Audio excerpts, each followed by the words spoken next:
Chapter 19. Treasure. Unbelievable riches. He could not believe the contents of the survival pack. The night before, he was so numb with exhaustion he couldn't do anything but sleep. All day in the water had tired him so much that, in the end, he had fallen asleep, sitting against his shelter wall, oblivious even to the mosquitoes, to the night, to anything. But with false gray dawn, he had awakened instantly and began to dig in the pack to find amazing, wonderful things. There was a sleeping bag, which he hung to dry over the shelter roof on the outside, and foam sleeping pad, an aluminum cook set with 4 little pots and 2 frying pans. It actually even had a fork and knife and spoon, a waterproof container with matches and 2 small butane lighters, a sheath knife with a compass in the handle, as if a compass would help him, he thought, smiling, a first aid kit with bandages and tubes of antiseptic paste and small scissors, a cap that said Cessna across the front in large letters. Why a cap, he wondered. It was adjustable, and he put it on immediately. A fishing kit with 4 coils of lines, a dozen small lures, and hooks and sinkers. Incredible wealth. It was like all the holidays in the world, all the birthdays there were. He sat in the sun by the doorway where he had dropped the night before and pulled the presents, as he thought of them, out one at a time to examine them, turn them in the light, touch them and feel them with his hands and eyes. Something that at first puzzled him.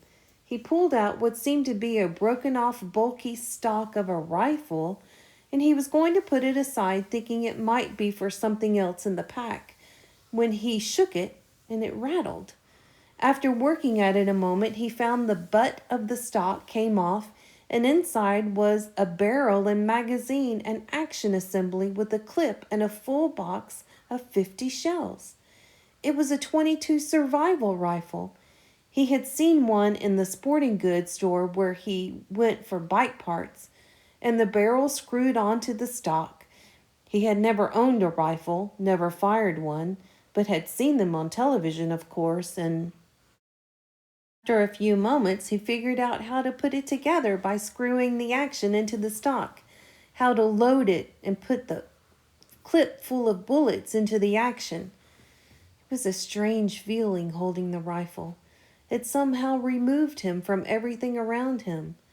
Without the rifle, he had to fit in, to be part of it all, to understand it and use it, the woods, all of it. With the rifle, suddenly, he didn't have to know. Did not have to be afraid or understand. He didn't have to get close to a fool bird to kill it.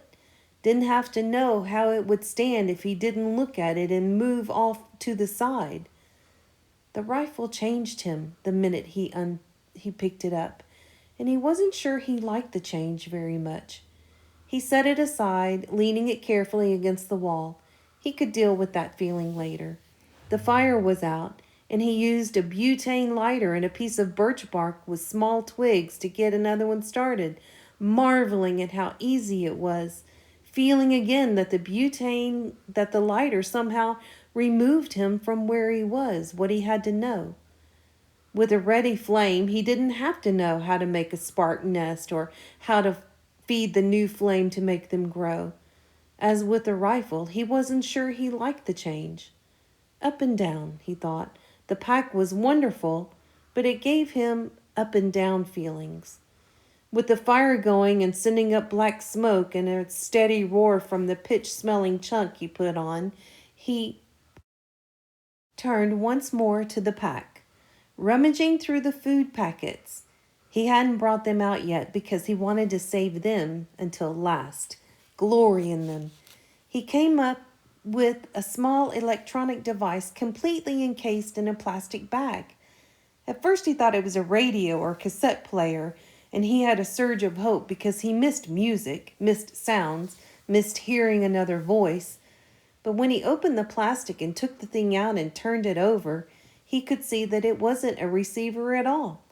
There was a coil of wire held together on the side by tape, and it sprung into a 3-foot-long antenna when he took the tape off.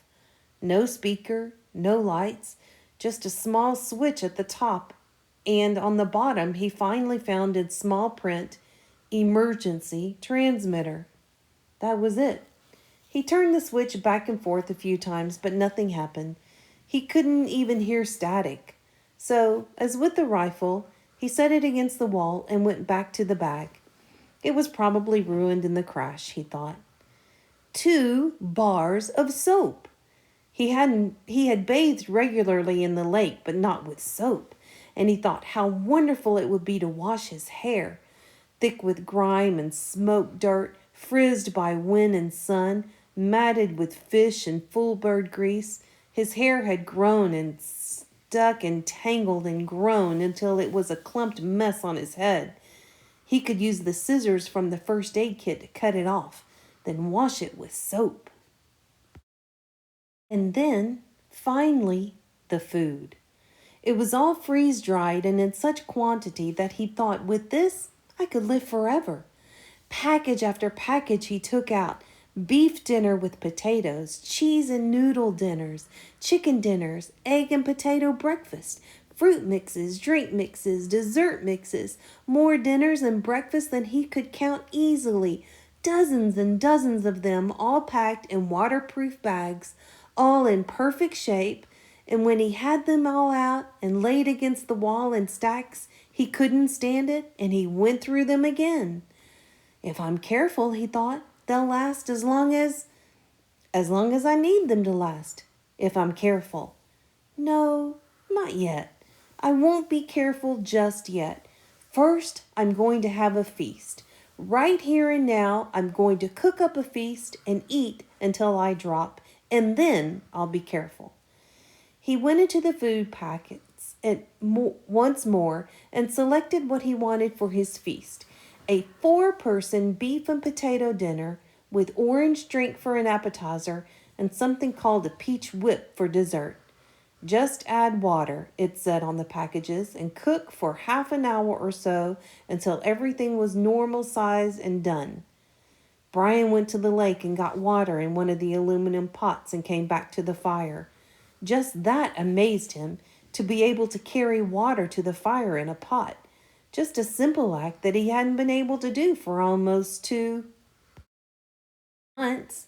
He guessed at the amount and put the beef dinner and peach dessert on to boil, then went back to the lake and brought water to mix with the orange drink.